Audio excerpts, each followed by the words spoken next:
Hi, I'm Christy Moransky. Today I'm going to be talking about the financial analysis done on the University of Hartsville. We're going to look at the sport offerings, the amount that the institution is spending on its athletic department and on all of the different sports, and how much revenue that the programs are bringing in. So first, we're just going to talk a little bit about the school and the institution. The University of Hartsville is a Division II small private institution that was founded in 1898. It's in a rural community in the southern part of the United States, and it offers 15 sports. These 15 sports include men's basketball, baseball, wrestling, golf, tennis, lacrosse, and soccer. And on the women's side, basketball, softball, field hockey, golf, tennis, lacrosse, soccer, and volleyball. Now, out of these sports, one major thing that sticks out is the fact that the institution has small roster sizes when compared with the Division II median. So if we look at the budget analysis when compared with Division II, you'll notice that most of the spending at the University of Hartsville is a lot more than the national average.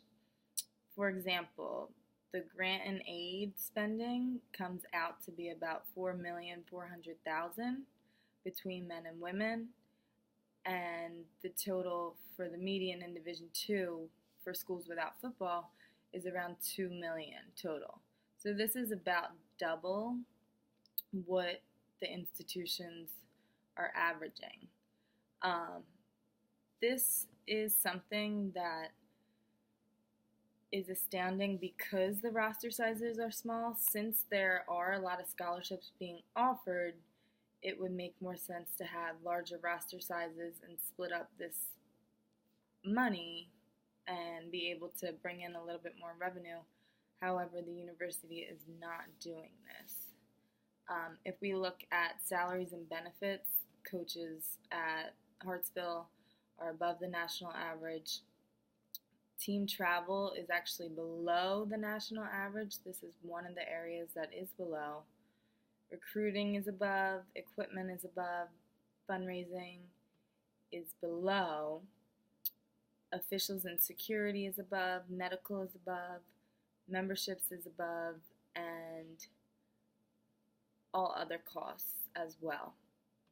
So for the total spending at the University of Hartsville in 2015, they spent around $7,250,000, and schools without football in Division II were around $4,365,000.